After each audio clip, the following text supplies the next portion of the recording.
आणि यानंतर आपण जाणार आहोत नाशिकमध्ये पुन्हा एकदा बिबट्याचा धुमाकूळ पाहायला मिळतोय। महात्मानगर परिसरात बिबट्यानं नागरिकांवर हल्ला केलेला आहे। हल्ल्यामध्ये 2 नागरिक जखमी झालेत। भरवस्तीत एका घरामध्ये हा बिबट्या लपून बसलाय।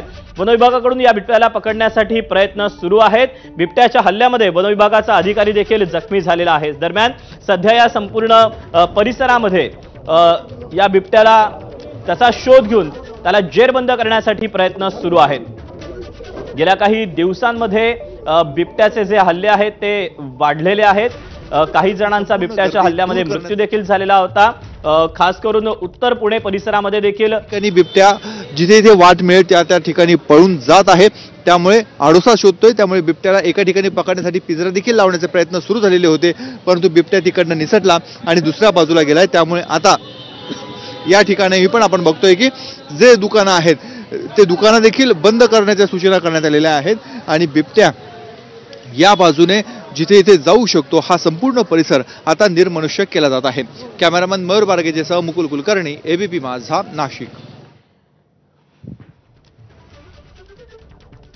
तेव्हा भरवस्तीमध्ये बिबट्या हा लपून बसलेला आहे। एका नागरिकावर देखील त्यांनी हल्ला केलेला होता। वनविभागाच्या अधिकाऱ्यावर देखील हल्ला केलेला होता, ज्यामध्ये वनविभागाचा अधिकारी हा लपलेला जखमी झाल्याचं समजतंय।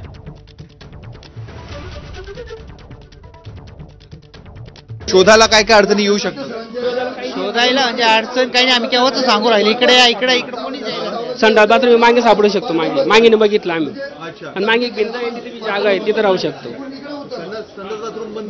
नाही, चालू आहे। आम्ही तिकडे मागे गेलोच नाही ना। आम्ही बघितलं, बघून घाबरून आम्ही डायरेक्ट बाहेर पडालो। आता कोणी तिथे आहे का? कोणीच नाही, आता कोणीच नाही। आता डायरेक्ट तुम्ही बघू शकता मागे किती कर्मचारी आहेत? 4-5 जणी। तेव्हा काही नागरिकांच्या आपण या प्रतिक्रिया पाहिलेल्या होत्या। वनविभागाकडून बिबट्याला पकडण्यासाठी शर्थीचे प्रयत्न सुरू आहेत। पोलीस देखील दाखल झालेले आहेत। या बिबट्यानं सध्या या परिसरामध्ये दहशत माजवलेली आहे।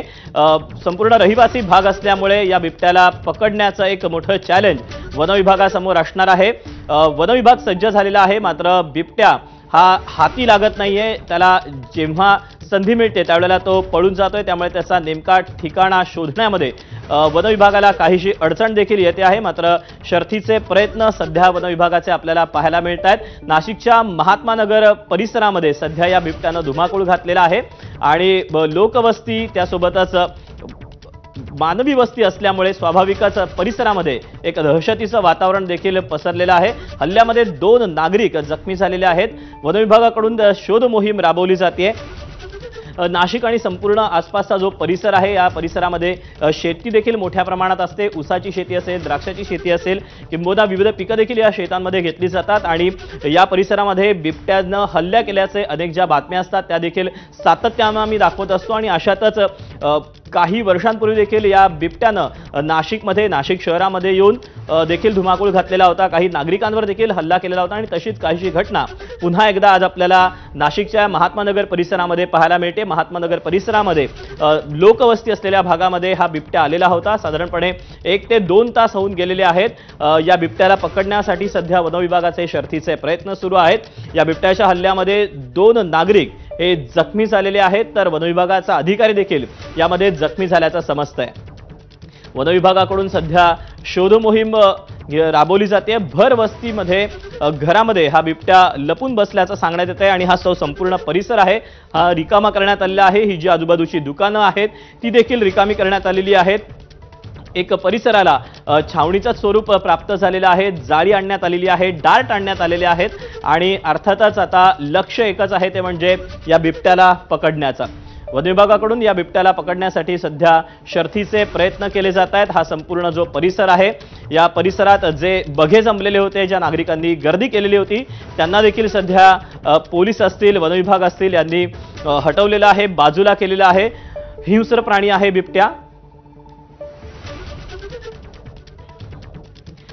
आणि आपल्याला याबद्दल आता प्रतिक्रिया देण्यासाठी देवयानी फरांदे आमदार आपल्या सोबत आहेत। देवयानीताई, खरं तर नाशिक आणि संपूर्ण परिसर या